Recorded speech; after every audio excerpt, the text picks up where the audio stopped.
सास का मायका प्रेम। रिद्धि की सास को हर वक्त अपने मायके का गाना गाने की आदत थी। अरे बस करना माँ, मामा का ये किस्सा तो 50 बार पहले भी सुना चुकी है। अरे हाँ तो क्यों ना बताऊं।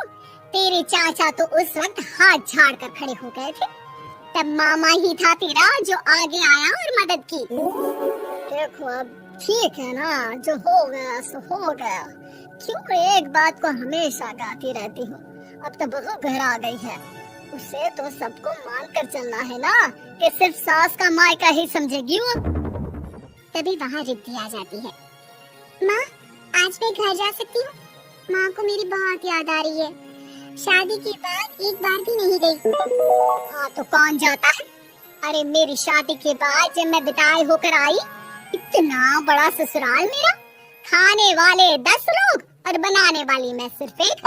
ऐसा लग रहा था जैसे सिर्फ खाना बनाने के लिए ही ब्याह किया है।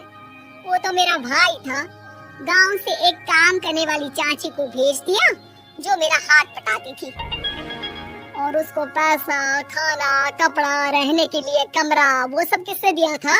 तुम्हारे भाई ने। ये मामला रोज का था। ससुर भी जब गुस्सा होते तो वो सारी बात कह देते जो उनके मन में इतने समय से चल रही थी। मेरा भाई, भाभी, भतीजा, भतीजी सब छुड़वा दिया। मैंने जीवन भर सिर्फ तुम्हारे परिवार वालों से निभाया, लेकिन अब भी चैन नहीं है तुमको। बहू के सामने सास को लगा कि उसकी बेइज्जती हो रही है। अब सुन बहू, अपने कमरे में जा, कहीं नहीं जाना मायके वायके। घर का काम कौन करेगा? पड़ोसन। बहू समझ जाती है मामला गर्म चल रहा है। कमरे में जाने में ही भलाई है। कमरे में क्या है? तुम्हारी माँ हर वक्त चिक चिक चिक करती रहती है। कल टाई मिली थी तुम्हारी मुझे, लेकिन मजाल है सासू माँ की उन्होंने एक बुराई की हो।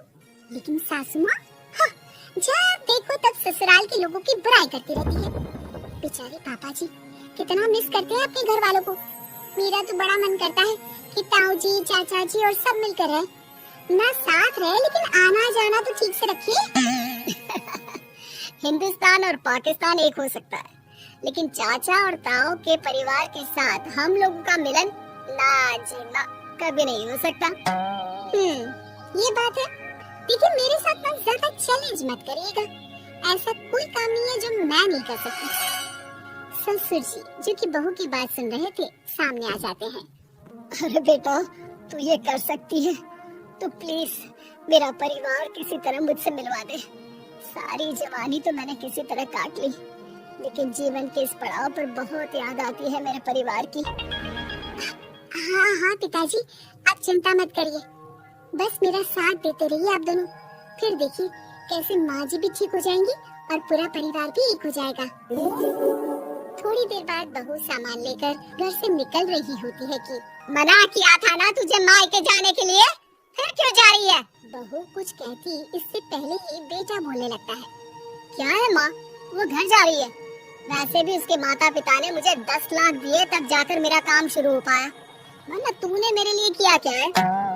अरे वाह बेटा, बचपन से पढ़ाया लिखाया, तेरे दुख दर्द में जगी और आज वो लोग तुझे सही लग रहे हैं।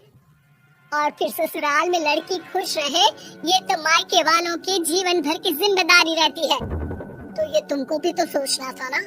ताऊ जी ने पापा को पढ़ाया लिखाया, जब तुम नहीं आई थी तो पापा के लिए ताई जी ने पापा की माँ की तरह देखभाल की। अब बोलिए। अरे तू कुछ नहीं जानता बेटा, तेरे पापा को सब पता है, तभी वो उन लोगों से वास्ता नहीं रखते। मैं उन लोगों को जानता हूँ, लेकिन मैं तुम्हें नहीं जानता कि तुम्हारे मन के लायक काम नहीं हुआ तो तुम घर की शांति बर्बाद कर दोगी। सास जोर जोर से चिल्लाने लगती है। तभी वहाँ सास का भाई आ जाता है। अरे क्यों आप लोग मेरी बहन को परेशान करते रहते हैं? पहले ये जीजा कम थे, जब बहू भी आ गई। बहन मैंने तो 30 साल पहले ही बोला था अपना हिस्सा ले और छोड़ इन लोगों को, चल अपने साथ। बहू समझ जाती है कि मामा ससुर की नजर किस पर है। देखा, तुम लोग मुझे अकेला मत समझना, मेरा भाई खड़ा है आज भी मेरे लिए। बहू मायके जाती है और आते वक्त साथ में नौकरानी ले आती है। अरे बहू कुछ खाने को दे दे। अरे आंटी क्यों भाभी को परेशान करती रहती हो? उनके भाई ने मुझे जिम्मेदारी दी है, किसी भी चीज की परेशानी नहीं होनी चाहिए भाभी को। जो चाहिए मुझे बोलने का। ओए हाय, बहू के मायके वालों का इतना दखल? ये मेरा घर है, कोई कल का आए इसे पूरा कैप्चर कर ले, ये बर्दाश्त नहीं होगा मुझसे। क्या हो गया सासू माँ, क्यों सुबह सुबह चिल्ला रही है? चमेली, ओ चमेली, क्या कहा था मेरे भाई ने तुझे? अरे दीदी बहुत तेज है आपकी सासू माँ, मैंने तो बोला कुछ चाहिए तो मांग लो मुझसे। अरे निकल यहाँ से, घर को रेलवे स्टेशन बना रखा है, जो देखो वो घुमा जा रहा है यहाँ से वहाँ। ये कहीं नहीं जाएगी, ये जाएगी तो घर का काम कौन करेगा? मैं? हाँ, और क्या करती है बहुएं? घर का काम ही तो करती है, इसमें नया क्या है? तभी वहाँ ससुर जी आ जाते हैं। हाँ तो यही बात तो तुम्हें भी समझनी चाहिए थी ना। आज बहू के मायके से नौकर आ गया तो तुम्हें बुरा लग रहा है? अरे तो उस वक्त गर्मा गर्म खाना तो सबने खाया ना, ऐसा तो नहीं है कि मेरे मायके का नौकर था तो सिर्फ मेरे लिए बनाता था। अरे निकालो इसे फिलहाल, बाद में बात करती हूँ। सास का गुस्सा जोर से नौकरानी पर फूटता है, तभी वहाँ बेटा सामान के साथ आकर खड़ा हो जाता है। चलो रिद्धि, तुम ठीक बोलती हो, मेरी माँ को तो हम लोगों की कोई फिक्र है ही नहीं, ये तो सारा दिन सिर्फ अपने बारे में सोचती है। और देखिए, मैं अब से कह रही हूँ कि अब से इस घर की तरफ आपको देखना भी नहीं है, नहीं आना आज के बाद इन लोगों से मिलने। हाँ हाँ, बस कभी कभी दिन में 2 बार मिलने आ जाओ। नहीं, बिल्कुल नहीं। ससुर झूठा नाटक करते हुए, मेरी बीवी ने मुझे मेरे ही परिवार से दूर कर दिया, आज बहू मेरा इकलौता बेटा दूर कर रही है। हाय, कैसे जीऊंगा मैं?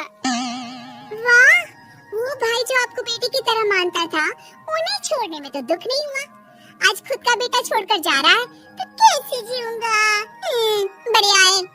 अब सास समझ चुकी थी कि उससे गलती क्या हुई है। मुझे माफ कर दे बहू, अब मेरी समझ में आ गया कि अपनों से दूर कर बीवियां पति का भला नहीं बल्कि उन्हें जीवन में अकेला कर रही है। मुझे माफ कर दे, मैं अब सबसे माफी मांग लूंगी। ससुर जी दूर से बहू को थम्स अप दिखाते हैं।